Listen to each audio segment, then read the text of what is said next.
Bonjour à tous et bienvenue dans Smart Patrimoine, l'émission qui vous accompagne dans la gestion de vos finances personnelles et l'émission qui décrypte également avec vous les actualités et les enjeux du secteur de la gestion de patrimoine. Et au sommaire de cette édition, nous commencerons avec Patrimoine Passion, notre rendez-vous dédié à l'investissement plaisir, passion ou alternatif. Et aujourd'hui, nous sommes ravis de recevoir Guillaume Richter, le responsable du développement commercial de YouWine. Ce sera l'occasion de dresser un bilan de l'investissement dans le vin pour ce premier trimestre. Quels vins sont les plus recherchés? Quelles tendances se dégagent sur ce marché? L'occasion aussi de rappeler les risques d'un tel investissement. Discussion à suivre dans un instant.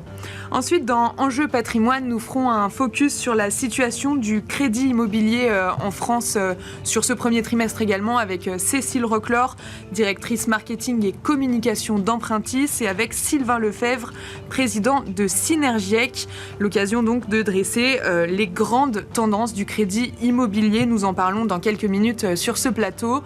Enfin, dans l'œil du CGP, je suis ravie de recevoir Hugues Chanteau, associé gérant de PNG Consulting, groupe gestion privée. Et en cette période de déclaration de revenus, nous allons parler du rescrit fiscal. Bienvenue à tous qui nous rejoignez. Smart Patrimoine, c'est parti. Et nous commençons tout de suite avec Patrimoine Passion, notre rendez-vous dédié à l'investissement plaisir, passion ou alternatif. Et aujourd'hui, on va parler vin. Mais juste avant cela, je vous rappelle que l'abus d'alcool est dangereux pour la santé et qu'il est à consommer avec modération. Je suis donc ravie de recevoir Guillaume Richter, responsable du développement commercial de YouWine. Bonjour. Bonjour Pauline. Alors pour commencer, Guillaume, quel est votre avis sur le marché du vin en 2024 ? Alors, le marché du vin en 2024, c'est que ça va être une année assez challenging. C'est une année challengeante, mais comme sur beaucoup de marchés. Hein. Donc, la classe d'actifs du vin n'est pas une classe d'actifs à part.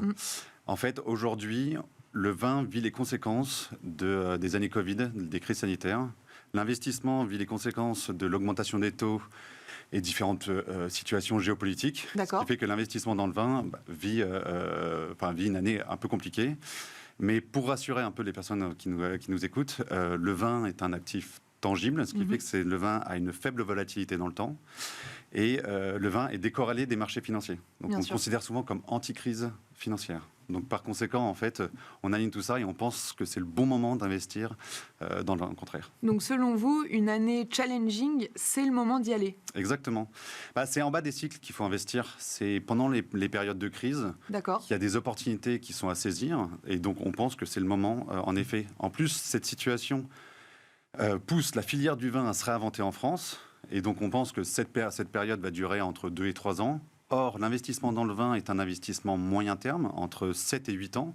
Par conséquent, il faut anticiper. Investir, c'est anticiper dans tous les cas. Est-ce que vous pensez que investir dans le vin, c'est intéressant par rapport aux autres placements qui sont disponibles sur le marché? En effet. Donc, je verrais... trois raisons principales. Allons-y. Premièrement, c'est un investissement plaisir. L'essence même du produit, c'est de créer une émotion, c'est de se partager, c'est de créer un moment de convivialité. Derrière, il y a beaucoup de passion, beaucoup de savoir-faire. Donc le plaisir, la première raison. Deuxième raison, c'est la valorisation.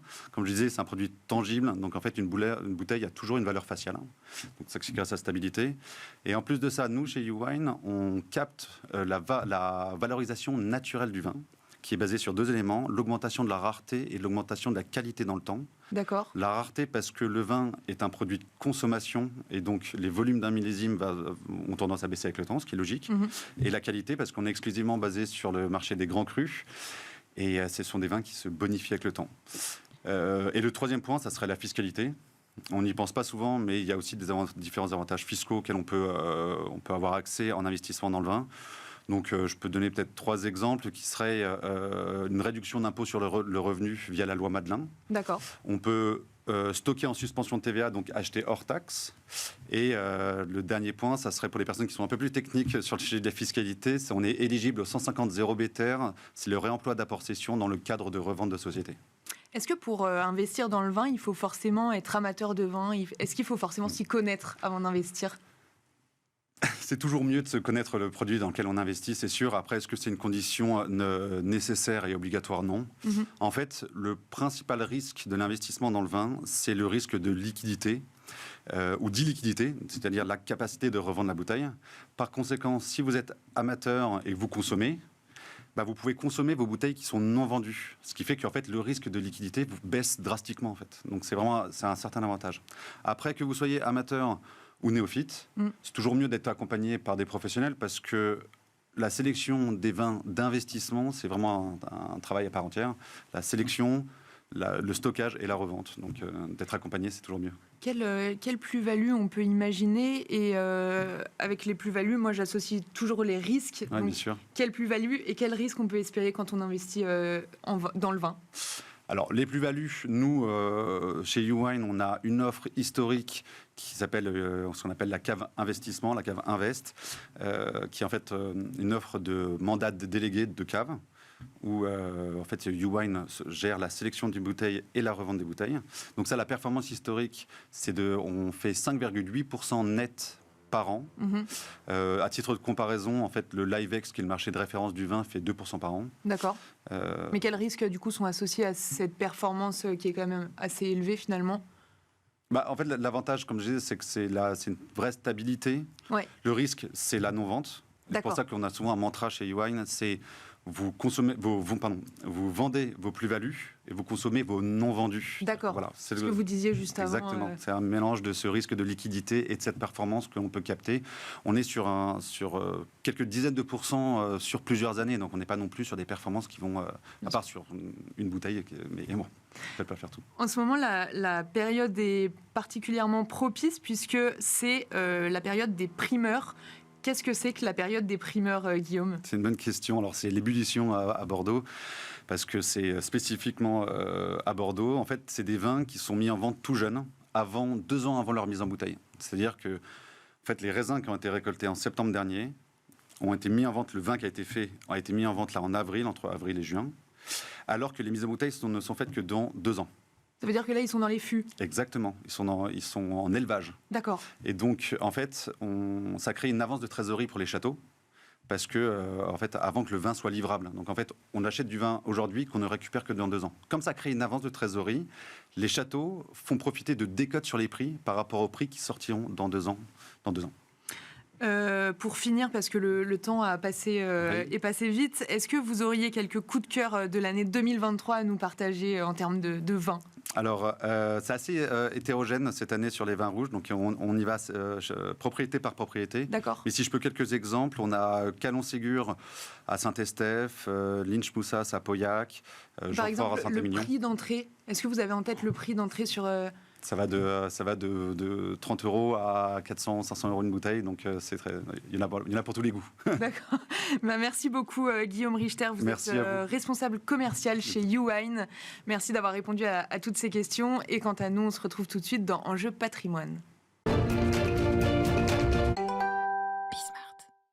Et c'est parti pour Enjeu Patrimoine, une table ronde aujourd'hui dédiée à la situation du crédit immobilier en France, aux grandes tendances. Et pour en parler aujourd'hui, je suis ravie de recevoir sur ce plateau Cécile Roclor, directrice des études d'Empruntis. Bonjour Cécile. Bonjour Pauline. Et Sylvain Lefebvre, président de Synergiec. Bonjour Sylvain. Bonjour Pauline. Alors, pour commencer, Cécile Roclor, est-ce que vous pourriez nous décrire un petit peu la situation actuelle du crédit en France ? Elle s'est clairement améliorée. D'accord. Ce sont plutôt de bonnes nouvelles. On a connu 2 années qui ont été extrêmement compliquées avec des banques qui ne prêtaient plus, d'autres qui avaient beaucoup resserré les critères, des taux qui ont été multipliés par 4 en 2 ans. Donc on sort quand même de 2 années extrêmement complexes. Et ce qu'on a vu sur le dernier trimestre, c'est une réouverture des critères puisque les banques payent moins cher l'argent qu'elles empruntent. Et quand elles font à nouveau des marges, elles sont de retour. Donc depuis le début de l'année, on a toutes les banques qui sont de retour. On a même coutume de dire de façon un peu triviale qu'elles ont faim. Elles ont envie de faire du crédit et elles sont prêtes à prêter. Pour ça, elles ont baissé leurs taux. Donc, on a des taux qui avaient atteint un plafond au mois de décembre. Je vais vous donner juste un repère parce que sinon, on va rester dans les chiffres. Mais on était en moyenne à 4,4, 4,5% sur 20 ans alors qu'on était à 1% en janvier 2022.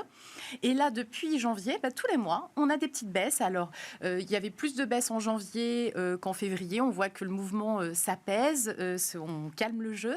Mais globalement, on retrouve du pouvoir d'achat. On a gagné 4% de pouvoir d'achat en 4 mois, ce qui est déjà une très bonne nouvelle au vu de ce qu'on vient de passer pendant 2 ans. Et on a toutes les banques qui sont prêtes à vous prêter. Donc, on retrouve un marché du financement qui ressemble à un monde presque normal. Donc un marché qui respire, un début de respiration pour ce marché.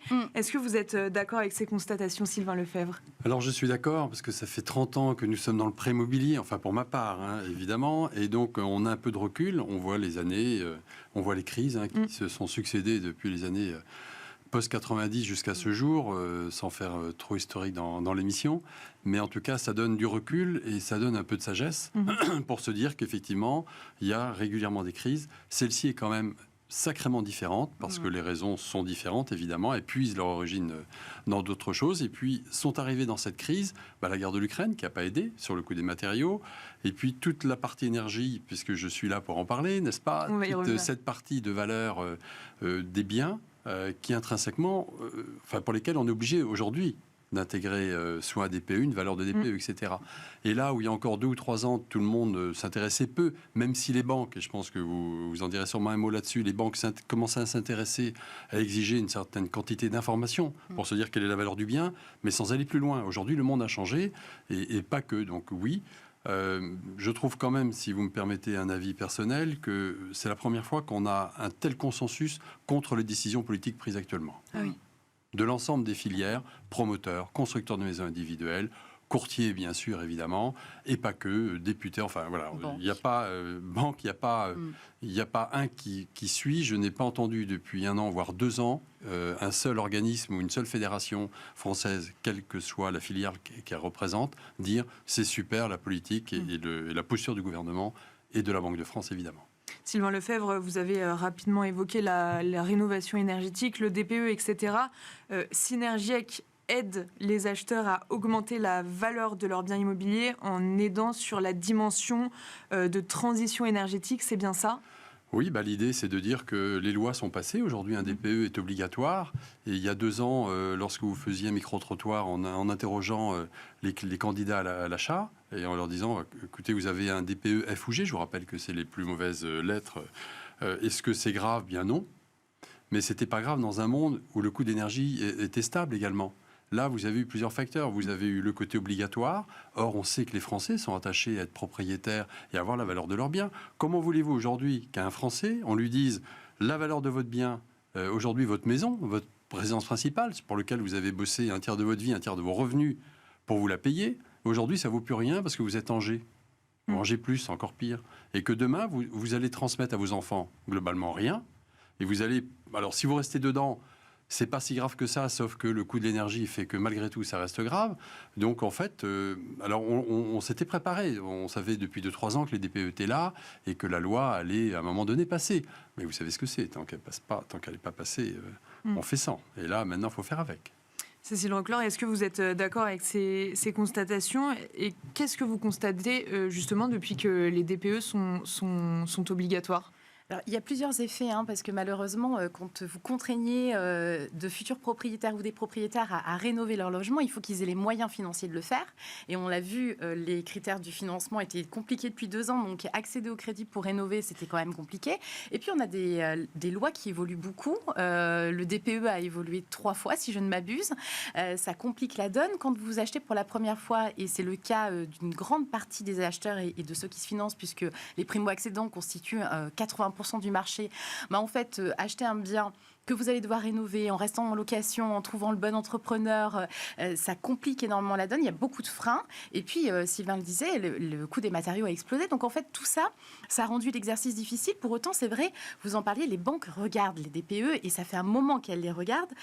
Si votre DPE est trop dégradé, ce qu'on appelle les passoires thermiques, qui est un terme impropre, mais en tout cas, ces fameuses lettres F et G, en fait, on va avoir des banques qui vont vous dire, mais en fait, pour accepter le financement, je souhaite que vous financiez en même temps les travaux de rénovation ou que vous ayez l'épargne pour le faire. C'est ça. Donc ça veut dire que les banques sont plus exigeantes aussi avec Clairement, Pauline, parce que tout simplement, et Sylvain en disait 2 mots, vous achetez un bien pour votre résidence principale, vous êtes censé rester dedans. Sauf que, en fait, la vie, c'est pas un long fleuve tranquille, et on ne sait pas ce qui va se passer. Peut-être que vous aurez besoin de revendre dans 2 ou 3 ans, ou 5 ans. Et si vous avez besoin de revendre, en fait, si votre bien a une étiquette énergétique trop dégradée, vous allez perdre de la valeur. Si vous perdez de la valeur et que vous avez emprunté à 100% de votre bien, c'est la banque qui risque de perdre. Et donc ça, la banque n'est pas prête à prendre un risque aussi important. Et puis même pour le ménage, en fait, vous achetez pas un bien immobilier pour perdre de l'argent dessus. Donc en fait, il y a vraiment une forme de tension autour de cette rénovation énergétique qui nécessite l'accompagnement professionnel. Est-ce que, Sylvain Lefebvre, vous constatez que les travaux de rénovation, on en disait un mot tout à l'heure, mais est-ce qu'ils sont quasiment obligatoires à chaque fois que quelqu'un achète un bien ? Ils sont obligatoires, on fait le lien. Toutes les structures d'empruntise vont faire le prêt de l'acquisition et nous, on va faire le prêt, les travaux complémentaires à côté. Aujourd'hui, il n'y a plus une transaction qui se passe. Si on ne dit pas on est en G+, ou en G, ou en F, peu importe, et on va passer en D. Si on ne va pas chercher 2 lettres, la fameuse valeur verte, pour nous mettre en sécurité, voilà, c'est un saut au moins de 2 lettres qui va... Ça fait souvent référence à une ampleur, à une rénovation d'ampleur globale. Enfin, rénovation d'ampleur, on appelle ça, pardon, qui comprend souvent 3 bouquets de travaux un peu significatifs entre la chaudière, l'isolation, la pompe à chaleur, l'isolation, la ventilation, etc. Et vous n'avez pas d'autre solution aujourd'hui pour vous préparer à garder une valeur demain et à repartir sur 15 ou 20 ans. Et on parlait des primo-accédants. Mais on peut aussi parler des investisseurs. Imaginez toutes ces familles qui ont hérité d'immeubles ou qui ont, au cours de leur carrière, eu financièrement la chance de pouvoir fabriquer du patrimoine, qui ont un petit immeuble en province ou dans Paris de 4, 5, 7, 8, 10 lots. Aujourd'hui, ce sont des emprunteurs qui ont fini le prêt, souvent, au bout de 20 ans.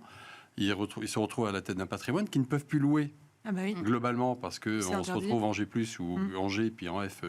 Donc là, ça arrive en 2025, la prochaine échéance, et l'autre va suivre 2 ans plus tard. Donc on a cette échéance qui est phénoménale. Donc la valeur locative d'un bien qui s'exprime en termes de valeur. Combien vaut un bien ? Ça vaut X fois son loyer. Quand il n'y a plus de loyer, ça vaut 0. Et puis après, les DPE vont passer par là, le dit énergétique, on va dire, il faut faire une vraie réno d'ampleur. Mais une réno d'ampleur à 500 ou 700 euros le mètre carré, quand vous avez une surface, quand vous avez une dizaine d'appartements F2 pour vos auditeurs, pour prendre un cas concret, et que vous avez une dizaine d'appartements à 50 mètres carrés, vous avez 500 mètres carrés à rénover. 500 mètres carrés à 500 ou 700 selon là où vous trouvez les lieux et les prix des matériaux, vous allez vous retrouver vite avec quelque chose de grande ampleur, là où vous pensiez arriver à un moment de votre vie où vous alliez vous dire « chouette, je vais avoir une faible retraite, mais j'ai un complément de revenu », et là, c'est valable pour des immeubles, mais c'est valable que pour celui qui s'est acheté son studio en complément pour se dire ça va compléter ma retraite. Et là, on lui dit non, mon gars, dans 20 ans, aujourd'hui, là, les 20 ans sont passés, au fait, tu ne pourras plus louer, donc tu n'auras pas de retraite. Et pour ça, il faut que tu ailles te réendetter, te réemprunter, ou alors prendre ton épargne, mais finalement, on pioche d'un côté ou de l'autre, pour aller rénover, parce que sinon, tu n'auras plus de revenus locatifs.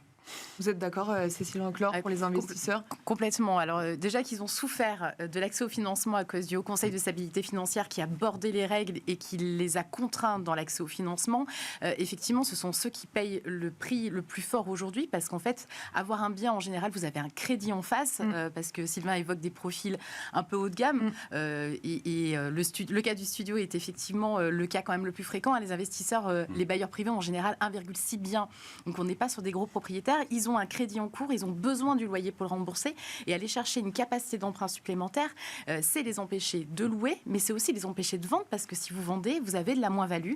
Et donc aujourd'hui, ce sont certainement les publics les plus en difficulté, alors même que l'offre de logement à la location est en chute libre et qu'on a besoin de plus de logements. Donc, en fait, ça revient au sujet qu'évoquait Sylvain tout à l'heure, qui est aujourd'hui, on a des pouvoirs publics qui font plutôt tout pour bloquer la machine de l'immobilier, alors même que les Français ont besoin de se loger, ont besoin d'acheter de l'immobilier, parce qu'avec les retraites qu'on se prépare pour l'avenir, l'immobilier va jouer une valeur centrale pour les compléments de revenus, mais aussi pour la prévoyance et s'assurer qu'on est capable de se payer le dernier domicile.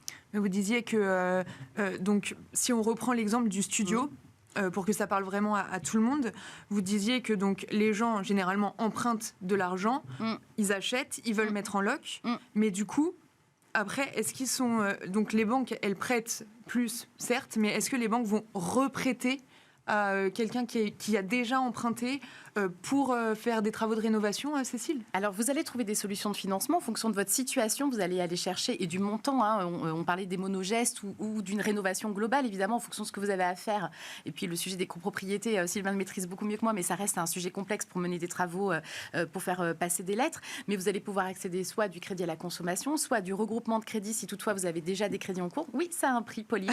Je vois votre tête. Et je suis d'accord, c'est pas anodin, mais c'est en général un des choix qui permet de faire baisser le poids global des crédits si vous avez déjà le crédit de votre résidence principale plus le crédit de l'investissement locatif ou de l'immobilier. Un crédit immobilier tout simple selon votre situation, mais on le disait, hein, les règles de taux d'endettement se sont tellement durcies que pour ces investisseurs-là, aller chercher un crédit supplémentaire pour faire une rénovation, ça devient compliqué et ça devient... pour certains, pas rentable, pas possible. Et c'est aussi pour ça qu'on a eu un afflux de logements avec des étiquettes très dégradées, parce qu'en fait, les propriétaires ne pouvaient pas lancer des travaux où on était effrayés. Pour finir, parce que le temps passe, j'aimerais vous poser la question à tous les deux.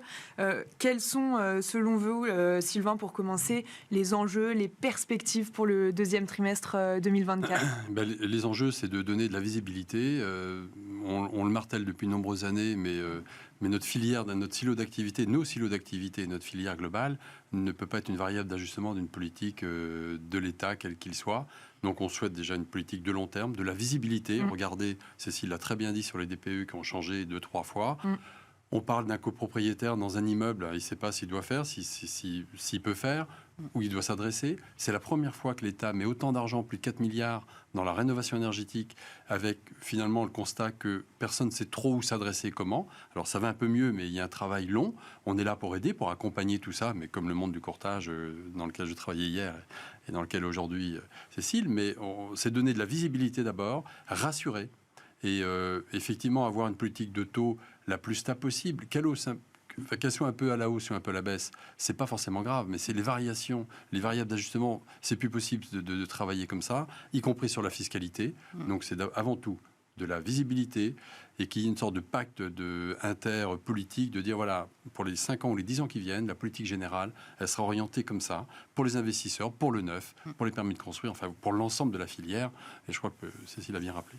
Cécile, selon vous, rapidement, les enjeux, les perspectives pour le T2 ? Alors, les perspectives, elles sont toujours plus favorables, hein, puisqu'on a des banques qui sont toujours beaucoup plus volontaires pour prêter. Le vrai sujet qu'on va avoir, c'est l'offre de biens. Aujourd'hui, elle est en panne. Le neuf est en panne. On n'a jamais eu aussi peu de permis de construire. L'octroi de financement est au plus bas. Hein. On a les chiffres de la Banque de France qui sont sortis et qui ont atteint les planchers de 2012, alors même qu'on prêtait extrêmement peu à ce moment-là. Donc, Sylvain le disait, il faut de la stabilité dans les décisions, mais il faut une vraie politique du logement et pas juste des ajustements. Il faut redonner du pouvoir d'achat aux ménages et il ne faut pas oublier que se loger est un élément essentiel dans la vie des Français. Merci beaucoup Cécile Roclor, vous êtes directrice des études d'Empruntis, et merci Sylvain Lefebvre, vous êtes le président de Synergiec. Merci à tous les deux d'avoir répondu à toutes ces questions. Et quant à nous, on se retrouve tout de suite dans l'œil du CGP.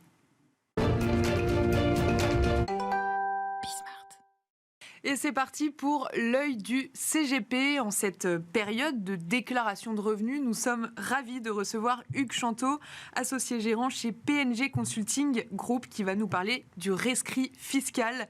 Bonjour Hugues Chanteau. Bonjour Pauline. Alors pour commencer, qu'est-ce qu'un rescrit fiscal ? Alors un rescrit, c'est une réponse de l'administration à une question de droit posée par un contribuable. Concrètement, ça veut dire que vous avez le droit de demander à l'administration de prendre position sur un point en particulier. D'accord ? Ça veut dire que vous allez demander à l'administration au regard de votre situation personnelle. Vous allez donc exposer cette situation. Vous devez être de bonne foi, bien entendu, et vous devez décrire votre situation de manière suffisamment précise, détaillée et complète pour que l'administration comprenne quel est le sens de votre question. Vous avez vu un texte, vous pensez qu'il peut s'appliquer à votre situation. Les textes fiscaux, vous le savez, sont parfois très complexes. Et vous dites à l'administration, écoutez, je pense que ce texte s'applique à moi dans tel sens, pour telle raison, voilà ma situation. Merci de me confirmer que j'ai raison de penser ce que je pense. Voilà, ça c'est vraiment le sens du rescrit fiscal. Et le rescrit, ce qu'on appelle le rescrit, c'est donc la réponse de l'administration à la question que vous lui posez. Dans quel cas on l'utilise ? Comment on l'utilise, le rescrit fiscal ? Alors, d'abord, on l'utilise quand on a un doute, effectivement, sur l'application d'un texte de loi et qui a des impacts qui sont assez importants. Comment on l'utilise? Relativement simplement, il faut remplir donc un courrier à l'attention de l'administration. Il faut obligatoirement qu'il soit daté et signé de la main. Donc on est obligé de l'imprimer, de le signer. Après, on peut l'envoyer par la messagerie électronique ou par recommandé avec avis de réception, par exemple.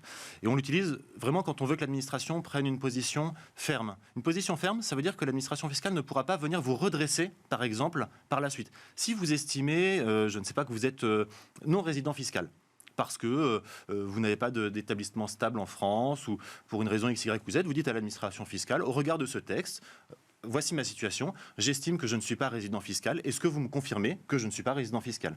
À partir du moment où l'administration vous dit effectivement vous n'êtes pas résident fiscal, eh bien demain, cette même administration, par le biais d'un autre contrôleur, bien entendu, ne peut pas venir vous dire attendez, vous étiez résident fiscal en France, etc. Vous êtes protégé, en fait, contre une interprétation différente du texte de loi.